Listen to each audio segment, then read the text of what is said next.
Well, there is now more proof that's emerging that seems to suggest that Pakistan is pushing Afghan terrorists into Jammu and Kashmir.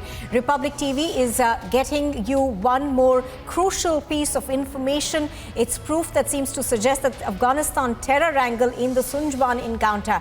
One of the two people killed in the strikes was wearing a US Allied Forces shoes that were made in Poland, used by the US Allied Forces in Afghanistan. They were recovered by the forces during the Sunjwan encounter. Now, this has been one of the fears that India had, that a large part of the equipment as well as other stuff that was left behind by the United States of America in its hasty movement out of Afghanistan will come to haunt this area. Now, what we are learning, of course, is that Pakistan is trying to push Afghan terrorists into India. Let me go across to Gursimran, who has more information on this. Gursimran, good morning. Now, this is a very crucial piece of information that we are getting that seems to suggest that India's worst fears as far as Afghanistan's terrorists is concerned perhaps may be coming true, because we understand that you now are in possession of evidence that seems to point at that.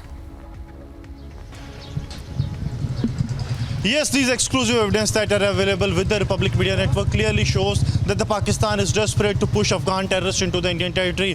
The first information was given by ADG Jammu, wherein he hinted that one of the terrorists was Pashto speaking, and now more evidences are coming in, solid proofs of Afghan terrorists being pushed by the Pakistani side into the Indian territory. Because see, let me tell you, this is the area where this encounter took place. We are at the Sunjwan encounter site where this encounter broke out, and after the encounter, the forces have recovered shoes that were made in Poland. These were the shoes that were used by the allied forces of US in Afghanistan before their exit from Afghanistan, and these shoes have been recovered by the security forces. This was the exact place where that encounter took place. This was the place that was used by these two Fidain sent by Pakistan-based Jaish-e-Mohammed to scuttle the Prime Minister Narendra Modi's rally in Jammu to carry out a major terror strike. Here the encounter took place, and of the recoveries that have been made, multiple recoveries, one is very important, as we are being told by the investigating agencies, is the shoes that have been recovered from one of the terrorists was wearing them. That is a Poland-made shoes, same shoes that were used by the US allied forces in Afghanistan. So clearly Pakistan is using what is left over in Afghanistan, even the Afghanistani terrorists, to push them into the Indian territory so that they can vitiate the peace process. We are tracking each and every development very closely, but this is something really very serious, and not only Jammu and Kashmir police and agencies, but also NIA and SIA, both are taking this angle really very seriously. Right, absolutely. Gursimran, as you're pointing out, now the first time that this was suggested was by the security forces a while ago, because they said that one of the terrorists who was killed in that encounter actually spoke Pashto. Give us more details about that aspect as well. See, it was ADG Jammu who said that one of the terrorists who was killed in the encounter was a Pashto speaking, because when one of the person who was acting as a guide... All right, I'm going to have to interrupt you there, Gursimran. Stay with us. Major General G.D. Bakshi joining me on the phone line right now. Major General Bakshi, good morning. This is perhaps our worst fear coming true, that Pakistan is now trying to push in Afghanistan terrorists into Jammu and Kashmir. Look, the moment the Pakistani ISI had done the coup in Afghanistan with the covert help of the Americans, they had installed the Taliban in Kabul. It was widely expected that Pakistan would now push in the out-of-job Taliban into Jammu and Kashmir. And this encounter gives the first disturbing indication that this is started happening on the ground. We had been warning even then that we must do everything possible to prevent the Pakistani takeover of Kabul. We could have applied military pressure on the eastern borders then, but for some reason we chose to go in for a ceasefire to facilitate perhaps some American prodding Pakistan's takeover of Afghanistan. Now we will have to live with the problem. We will have to ensure that costs are raised for Pakistan if it tries to step up the ante of terrorism in Jammu and Kashmir and in the Punjab.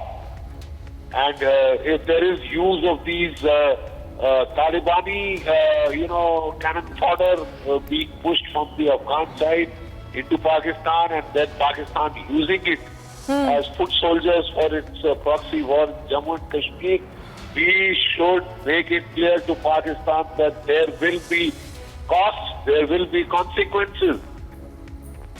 Right, absolutely. Major General G.D. Bakshi, how do you see this now going forward in terms of an escalation, perhaps? Because we do know that, both the areas, that is Afghanistan and Pakistan, continue to remain unstable. These are absolutely unstable areas. We know the political turbulence in Pakistan, and whenever they are in problem, they try to distract the attention of the people by adventurism towards India. So I think we need to be careful, we need to be on the watch, and we need to sort of, get over that ceasefire syndrome on the line of control. Because if the Afghans will now start infiltrating, we better activate the line of control. It cannot be business as usual. So far, our security forces have been doing an excellent job. The terrorists have been put under heavy pressure. They are on the back foot. Their shelf life has been reduced to, especially those who provoke the state, has been reduced to hours and days instead of weeks and months. But yet it is not, if they are going to now up the ante by pushing in Pathan, by pushing in the Talibani, out of job fighters into Jammu and Kashmir, then we need to step on the gas, and we need to tell Pakistan that thus far and no further. Any further adventurism will invite retaliation across the line of control, across other sectors if need be. Right. But Pakistan will have to pay a price for any adventurism designed to divert attention from their political shenanigans. Right. Major General G.D. Bakshi, appreciate your joining us. Thank you. Let me go back to Gursimran, who's actually reporting on this. Gursimran, now, not just the shoes, the kind of ammunition that was found on these two terrorists who were hiding in that home is something that actually rattled security establishment. For sure, because they were Fidain terrorists and they were ready to kill themselves, they were ready to blow themselves to cause the maximum casualties. I'll request Sunjwan to show you that this is the place where these terrorists were hiding, and it was for the 4 to 5 hours that they were in hiding at this very place, this single place. But security forces gave them a tough time. But these terrorists, they were having the latest arms and ammunition. They were fired multiple times. Even some of the rocket launchers were also fired at these terrorists. But they managed to survive here for 4 to 5 months before the final assault by the security forces. And post the operation caught over, these two terrorists were killed. Security forces during the search of the area found some of the shocking things, and one of them was the shoes that was being worn by one of the terrorists that had a clear marking of made in Poland, and these were the same shoes that were used by US allied forces in Afghanistan before their exit. So this is what has happened, what the security forces have found. A crucial clue that the Pakistan is pushing the Afghan terrorists into the Indian territory. They are hell-bent to vitiate the peace process in Jammu and Kashmir, and that's why they are now pushing the Afghanistani terrorists along with the Pakistani ones. Yes. Gursimran reporting on that from Jammu. Thank you for joining us.